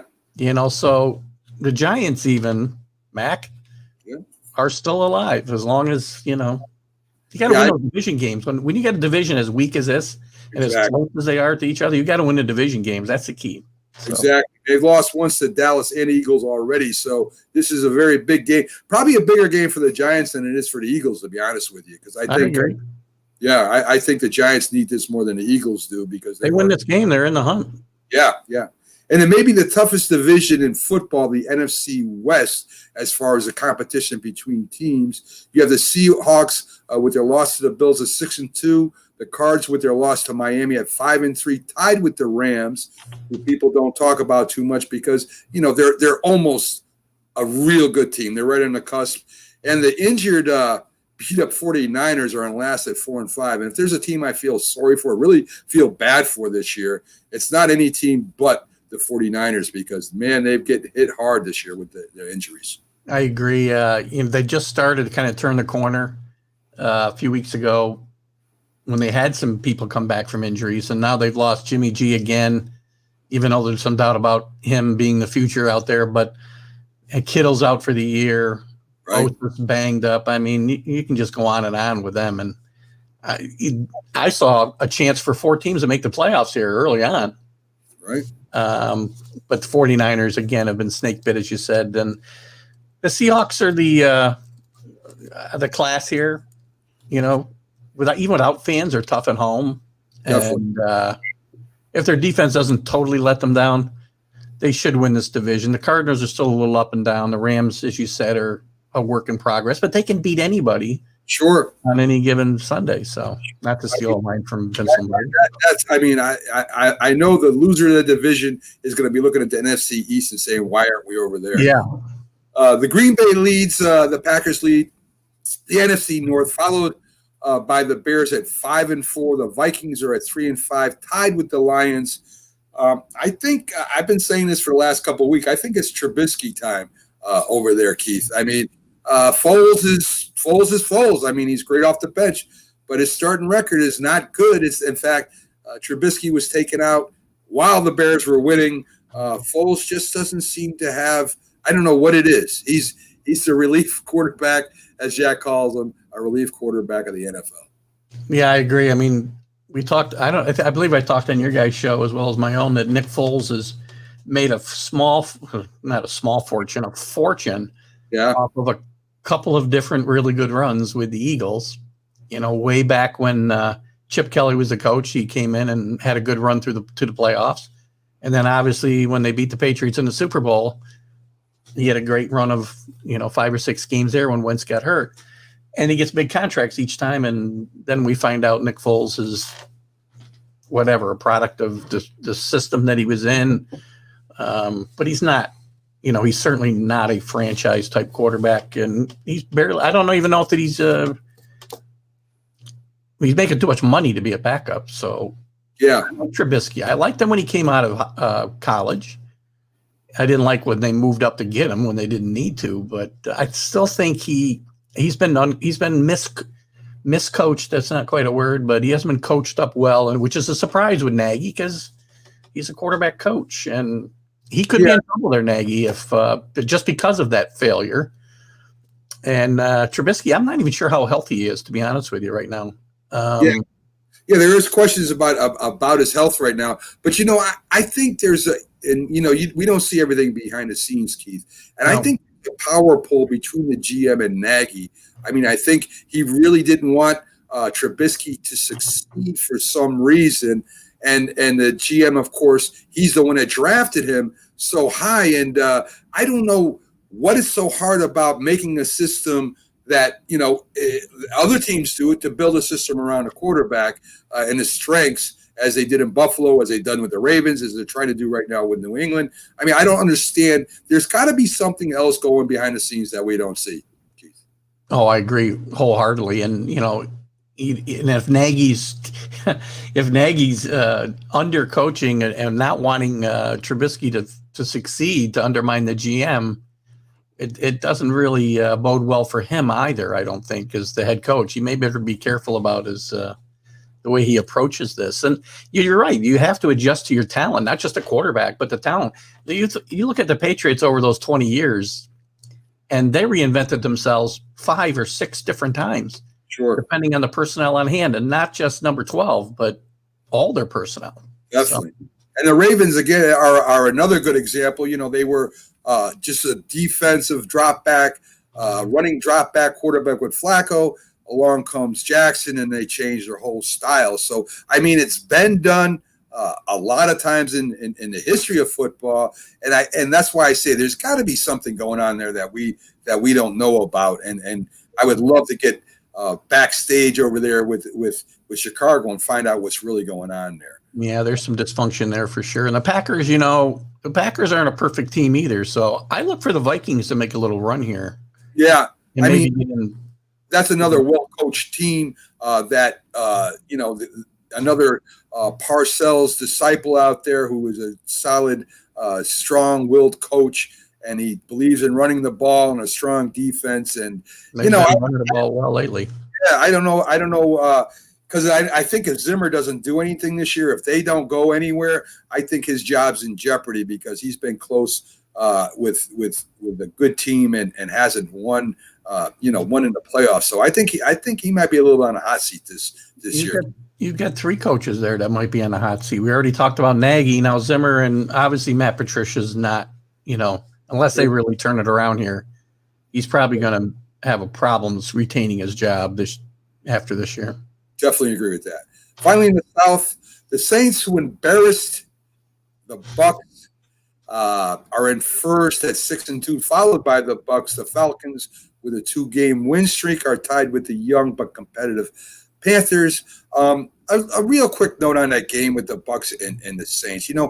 Everybody talks about Belichick without Brady, because Brady's winning without Belichick on a very highly talented team with a lot of weapons. That Brady is the reason Belichick has the record he has, and we've talked about this in the past. But something, you can only throw the ball to so many receivers. You can only have so much talent to be shared. I don't know why they went out, and they got the troublemaker wide receiver who seems humble right now, but I have a feeling that he will revert back to what he was once he starts getting on the field more and the Bucs start. He was humble when he got to New England, and it lasted a week. Right.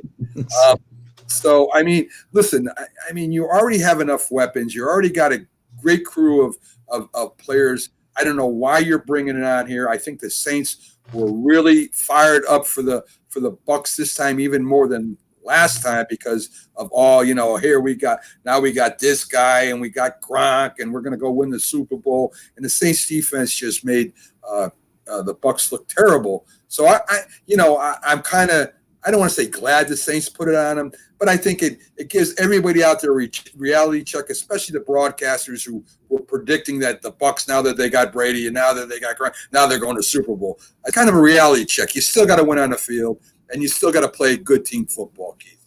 You do, and they're still not, even with with some of the success they'd had in the weeks leading up to this game, they still are not the cohesive unit that you'd like to see, that Brady was used to over 20 years in New England, without the offseason training and all that stuff that goes behind it, even though they were supposedly getting together when they weren't supposed to and they were locked down. But you can tell in games like this, when they run into a really good defense, that they are not all on the same page, and Brady gets frustrated and you put pressure on him and he gets more frustrated. And that's a third worst game statistically, quarterback rating of Brady's career. So, he's going to have those moments. He's 42 years old. I agree. I just think, I call it soap opera sports, where they cover, certain individuals in the sports and they blow them up to make them, bigger than life. And when you get down to it, Tom Brady is one of the greatest quarterbacks of all time. There's no question about that. He's still a very good quarterback, but just because, you get a very good quarterback who has success on a team doesn't mean your team's going to be successful, as the great Johnny Unitas found out, as a lot of quarterbacks found out that moved on to other teams. So it's just something that drives me crazy. I want to speak a little bit about the Panthers. I drive Jack crazy with this every week. I like the Panthers, even at 3-6. They're a competitive young team under a first-year head coach, and they just play their hearts out all the time. Their record now falls to 3-6, but man, do they play hard! And I think this team is on the verge next year or the year after to be a really, really good team, Keith. I agree. Normally, college coaches have trouble adapting to the change to the NFL. I thought from the beginning Matt Rule was a great hire for this team. And the best thing he did was bring in Joe Brady to be the offensive coordinator. Now, the problem there is he may get a head coaching job next year. Sure. You're talking him up in Atlanta and a couple other places. So I like a lot what they're doing there. They've lost some tough games, but again, they're a young team, new coach, new system. You're going to have weeks where it doesn't all come together. I like the way Teddy Bridgewater has played there. I think they're on the right track. I'm with you. Jack, I'm not sure what Jack's problem with him is, but he just says maybe he thinks I'm becoming a Panther fan. I'm not. I just love football. I played it for years, coached it for years. I love to see a young quarterback, a young team, a young coach, set expectations. Such as Miami, such as even the Giants to a point are starting to become competitive now. There's some good young coaches in the league today. Very good coaches. You mentioned Brian Flores. We talked about Matt Rule. Joe Judge, I think, will be a really good coach. Out in Arizona, you got Cliff Kingsbury, right? Right. And there's just a lot of excitement in some of these teams where there hasn't been excitement in a long time. So I definitely agree with that. So what we're going to do, Keith, we're going to take our last commercial for the show. We'll go ahead and we'll be back on it. And again, it'll be about, 4.5 minutes where we'll go ahead and we'll play some messages. I'll do a quick commercial read when I come back. I got another trivia question for you. We've got maybe the thought of the day if we got time. And then we'll do this day in sports. That should take us to the end. We shall see. But folks, stick around. We'll be right back on the other side of these commercials and take a little break. If you served honorably in our nation's armed forces and you're looking for a way to continue serving your fellow veterans in your community, then join AMVETS. Each year, AMVETS members volunteer millions of hours at VA healthcare facilities from coast to coast, helping to improve the lives of their fellow veterans through the VA Voluntary Services Program. AMVETS posts and departments also participate in a wide variety of community service projects, ranging from Americanism in our schools to supporting the Special Olympics and Boy Scouts of America. If you no longer wear the uniform today, you can still serve through the AMVETS by joining today at amvets.org. When you hear the word asthma, you probably think of shortness of breath, coughing, or inhalers. Lots of things can trigger asthma, but the fact is that asthma doesn't just attack, it can kill. But with proper medical management, asthma is controllable. If you experience shortness of breath, wheezing, tightness in your chest, or persistent nighttime coughing, you may have asthma. See your doctor and get the facts. You'll breathe easier. For more information, call 211 Info Line. A message from the Connecticut Department of Public Health, keeping Connecticut healthy. Hi, Grandma. What's for dinner? Hey, honey, I'm making stew tonight. Ooh, can Nina come over? I'm not sure about our new friend. I wonder if there's been any drinking going on. Alcohol at her age can lead to so many bad things. I've been meaning to ask you, what would happen if someone offered you a drink? Grandma? This is hard. She's so young, but I know I need to talk to her about it now before someone tries to give her alcohol. If anyone ever does offer you a drink, I want you to say no. I have too much respect for my family, and I don't want to get in trouble. Okay. Really? I promise, Grandma. I love you too. Okay, how about tasting this stew and telling me what you think? Some children may try alcohol as young as 9 years old. It's not too early to talk about drinking. For tips on how to begin the conversation, visit underagedrinking.samhsa.gov. That's underagedrinking.samhsa.gov. This message brought to you by SAMHSA and this station.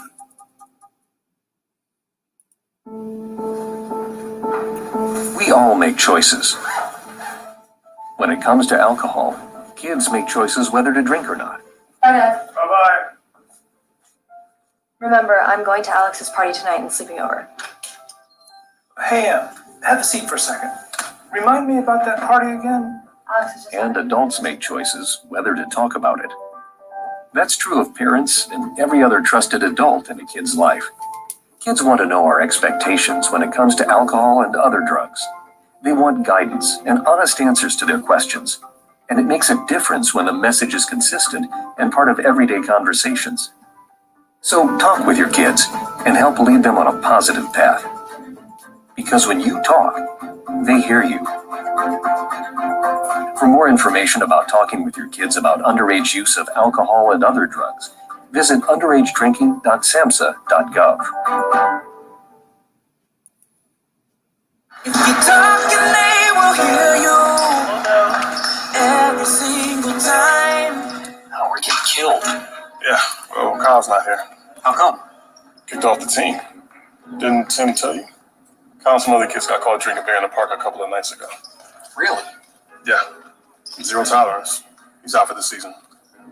Come on, it's a first offense, right? That we know of. But why should that matter? He knew not to drink. I've made it clear to Matt that's what we expect from him. What have you said to Tim? Nothing really. You know, a lot of kids try it at this age, so. Yeah, well, a lot of kids don't try it too. I'm not saying that Matt's going to be this perfect kid, but if I don't tell him what we expect and why he shouldn't drink, how's he going to know? You think kids that age really listen? They never admit it, Bill, but they hear more than you think. Talk. They hear you.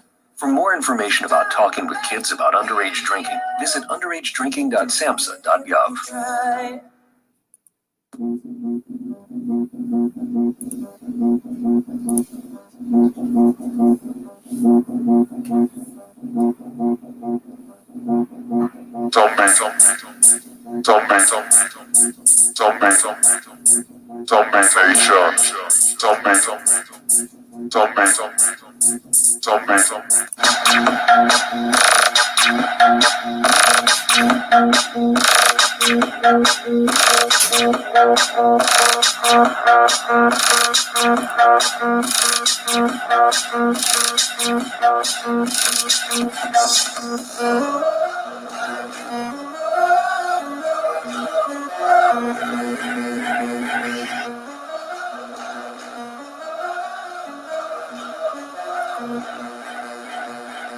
How's everybody doing? Welcome back to the Mac and Jack Sports Show. Today we have sitting in with us today is the host of TGI Sports Talk, Keith Engle. Very popular. He loves the Patriots, that's for sure. Very popular show. If you get a chance, go over and check him out. He does a great job over there. I'm going to do a quick commercial read before we get to our next trivia question, Keith, because, I want to test your knowledge, especially of football, because that's what I like doing.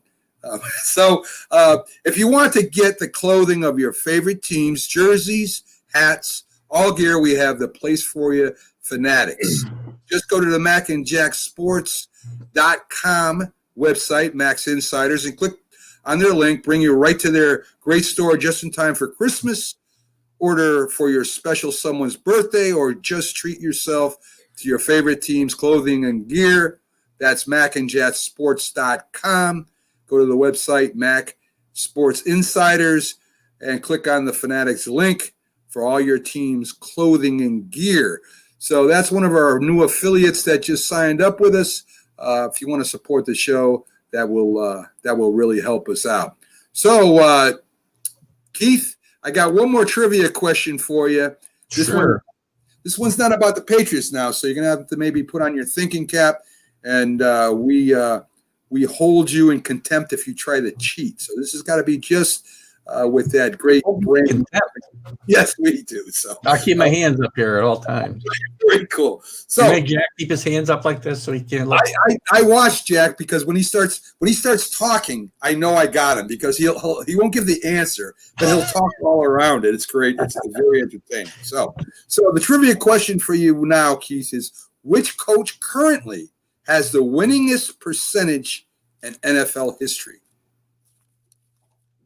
Currently. Well, that's a good question, because it would include short-term coaches, wouldn't it? Yes, it would. And I know it's not Bill Belichick, because now we wouldn't count a coach that comes in and goes 5-0. I'm not counting that. He's got at least, he's at least got to have a few years under his belt. Oh, how many years? How many years is a few? Well, at least a working percentage. You got to go at least 5 years. You could have a new coach. That changes my thought process a little bit. But you told me it's not a Patriot question, so it can't be Bill Belichick. Now, can it? Unless you're playing games with me here, Mac. Well, it could be. I'm not going to give it away. Talking around the question here like Jack would. Yes. I want to make you feel at home. Thank you very much. Let me see. I'm going through the. I'm going to say Sean Payton. Well, that's incorrect. The second place goes to Green Bay's Vince Lombardi with a 714 winning percentage. But believe it or not, the winningest coach in football history, according to percentage, is John Madden. Great question, actually. And, I wasn't thinking far enough back. I didn't get myself back that far. Yeah. I mean, I think I might have misheard the question. It was current coaches. So I think I got myself on the wrong track. But we won't make excuses. I was wrong either way because I probably would not have got myself to Madden. Well, I mean, it's surprising to a lot of people because he's remembered for, of course, his broadcasting. And when he was with the Raiders, he had some really good teams out there. I think he only, in all his years, had only 39 losses, believe it or not. So, I mean, they won 10, 11 games every single year when they were playing 14 games, right? Yeah, so exactly. So that, of course, that does have some bearing on that. But I mean, to only, lose that amount of games and win as many games as he did, he was a great coach, and he's probably one of the most underrated coaches in football history because, he was great at broadcasting too. So that's kind of crazy. And when I looked it up, my first guess was Lombardi, and he was second at 714. So I had to see if there was anybody better, and there was a better. That's a great question. And I love John Madden. He was a great coach, as you said, great announcer. The only blemish for me with it was the way he let those defensive backs of his just run wild.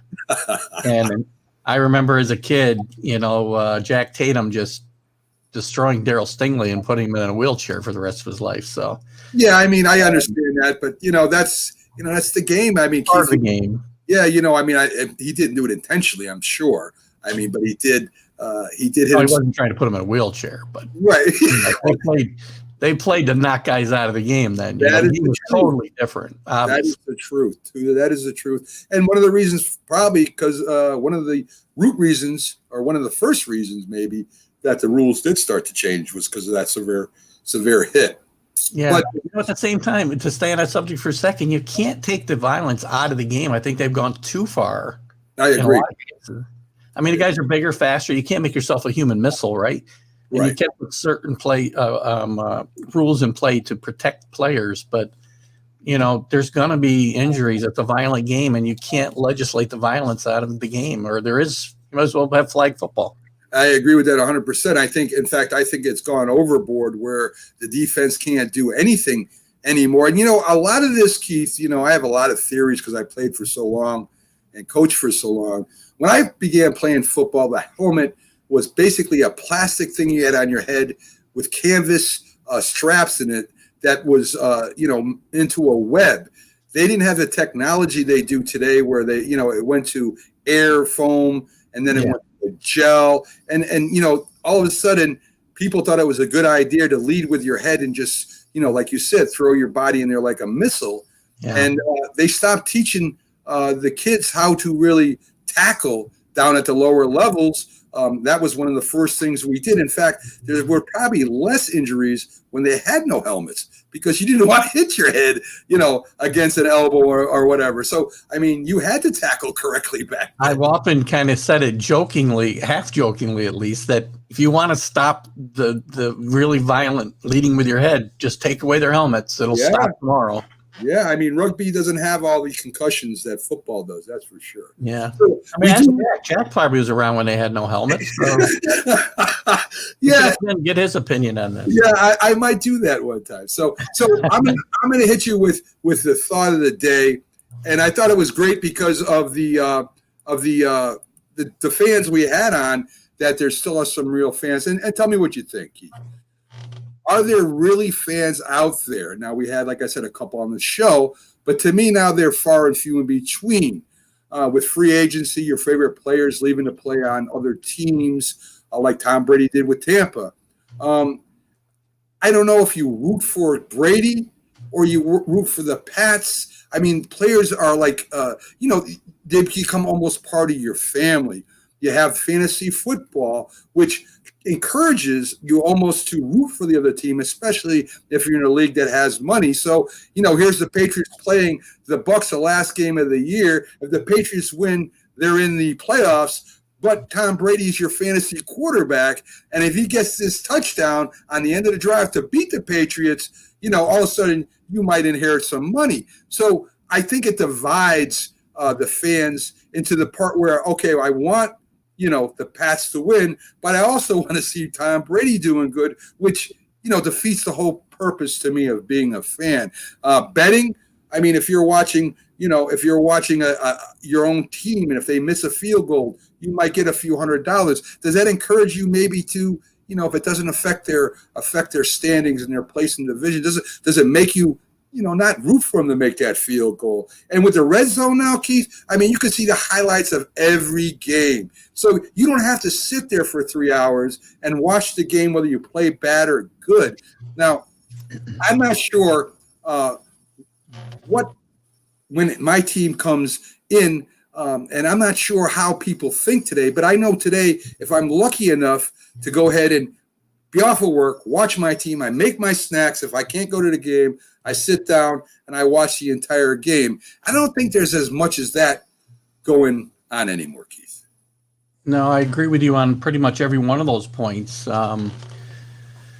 Loyalty by both the players and the teams has affected fan loyalty, I think. I'm still rooting for my team. Tom Brady's on the Tampa Bay Buccaneers. I'm not rooting for or against him. I don't want him to do poorly, but I'm a Patriot fan. I'm not a Tom Brady fan per se. Fantasy football has had a big effect. I played it for a lot of years. I tried hard not to put myself in a position to root against my team ever, though. Sure. Polls that I'm in, picks that I do now weekly. I take the Patriots. I'm not going to be mad. I'm always going to take them. I'm never going to root against my team to my detriment. The whole gambling aspect you mentioned, it's easy to get a bet in today. You don't have to go find some bookie in a diner somewhere, right? You can just do it on FanDuel or go to a casino or whatever. But me, and again, I think that's all affected the nomad-like attitudes of fans. They move all over the place. They follow players. They follow players more than teams because of fantasy football, FanDuel, and all this stuff. I'll tell you a quick story. Because I'm not that way. I root for my fan to my own detriment, or my team to my own detriment. Back when the Patriots played in their not their first Super Bowl, but their first winning Super Bowl against the Rams in 2001. Right. 14.5-point dog. I was for years in a big Super Bowl pool, $500 pool. So there's a lot of money at stake at the end of each quarter. Sure. At the half, if the score if the Patriots had kicked a field goal, I would have won $5,000. Wow. But I was rooting for a touchdown because without the touchdown, we probably don't win the game. Right. So I'm still rooting for a touchdown the whole time. I don't want a field goal. Somebody said to me, how can you root against $5,000? I said, I'll get that $5,000 and I'll blow it in 3 months. But I may never win another Super Bowl. Now, if I'd known the next 20 years were going to happen, right, I might have said, give me the 5,000, kick the field goal. Sure. But I don't know that that's the only time I'll have a chance to win a Super Bowl. Yeah. And, Keith, I agree. I mean, I went as a Giant fan. I came in late in the 60s, the late 60s, where the Giants once in a while had a competitive team, but they had no chance at winning playoff games. And when 86 finally rolled around, I mean, I can't describe the feeling that what it was when we won our first Super Bowl. It was unbelievable. But through the 60s and 70s, I never stopped rooting for my team. I didn't care if Fran Tarkin left to go to the Vikings. I didn't care, if Ron Johnson went to the Cowboys, which he did. I mean, I can name all the players, Fred Dryer, the Rams. I can still name almost all the players on those teams. And to me, it was all about the Giants. It didn't matter. And when I go into some of these fan pages and I read some of the things, tank or it's no good to win now. It just drives me crazy where they think maybe they're thinking fantasy. I don't know what they're thinking, but that's to me not what a fan does. A fan, you're always rooting for your team to win, even if they're winless. And that's why I like having New York Jets man on, and him showing that, yeah, man, they're even on a losing season and they may go 0-16. There's a chance of that, Keith. He's still in their corner and he's still rooting for them. Well, so we got that stigma of being, the fourth team ever to go 0-16. It'd only be the third team ever. But, you had the Buccaneers obviously lose their first 26 games, but nobody wants that stigma to get a quarterback that may or may not be your franchise quarterback. Right. I just don't understand it sometimes. So we do have enough time. We got about 5 minutes left, and we'll go ahead and do this day in sports and birthdays. In 1943, New York Yankees pitcher Spud Chandler and Stan the Man Musial won the AL and NL MVPs. You really don't hear about Spud Chandler when you talk about the Yankees, and Stan the Man Musial is so underrated. I don't get it. The man was one of the greatest ball players and fielders, hitters and fielders of all time. And we seem to forget Stan the Man Musial when we talk about baseball greats. I think we forget about a few guys like that, Mac, because of the way the game's played today, where it's, home run or strikeout and the ESPN syndrome of sports today, right? Yeah. Stan the Man just went out and did his job every day. He was steady. I mean, he had the National League record for hits for many, many, many years until Pete Rose broke it. You're right. I just think it's the way the game is played today. We forget about some of these great players. And the younger people are missing out, not following the history of the game. That's another thing that bothers me. They don't know about the history of the game. I definitely agree with that, because if they did, they'd know that, they would know what a bunt is, for God's sake. Yeah, well, that's a good point. And you are allowed to hit the ball the other way. Some people You can just make contact with the ball and not try to hit the park. In 1987, Red Sox pitcher Roger Clemens wins back-to-back MVPs, Keith. Great pitcher, a little fishy at the end how he started throwing the ball 98 miles an hour again when he got up there in years. There's a big controversy about that. You might see his name in our debate show Saturday. Roger Clemens, of course, one of the greatest of all time, especially he should be known as Red Sox pitcher as opposed to Yankee, even though, I do favor the Yankees as far as fandom goes. But you can't – what can you say about the man except maybe a little controversial stuff, Keith? He's a great pitcher. Even, you take away the rebound late in his career. Same with Barry Bonds. Barry Bonds was a Hall of Famer before he theoretically started using steroids. I'm in the camp, Jack, of during this whole, we'll call it the steroid era, right? These guys should be in the Hall of Fame, warts and all. Report exactly what, put in exactly why they're there and the good things, the bad things. And one of the reasons I feel this way is I don't know who was on steroids and who wasn't. Yeah. So probably the majority of the guys were. I mean, I can see a man's head size growing 3 times. Something happened there. I just think I think they should be in a Hall of Fame, maybe in a separate room. Maybe I have a steroid era room where you can put McGuire and Sosa and Bonds and Pete Rose. Pete Rose should be in the Hall of Fame again. There's no doubt. But if you're going to let a manager who said he cheated during the World Series run back in the sport, there is no reason Pete Rose shouldn't be in the Hall of Fame. So, I agree. I mean, that's just crazy. That's not to say what he did was okay, by the way. No, not at all. Not at all. One of the greatest players of all time. There's no doubt about that. In one of the bad events that happened in 2000, 155 skiers and snowboarders, when a rail catches fire, all passed away in an Alpine tunnel in Austria. I don't know if you remember that or not, Keith, but that was kind of sad. That is a very sad story. I don't remember it until you're bringing it up, but certainly a horrible, horrible situation. I can't. There's one of the. I can imagine getting shot, even stabbed, or run over by a car, but burning alive. I just can't imagine. That's awful. Yeah, I just can't imagine what that's like. In birthdays, we don't have a lot of birthdays today, Keith. Otis Armstrong, Denver running back, born in 1950. He was a good ball player, good running back. Nice player.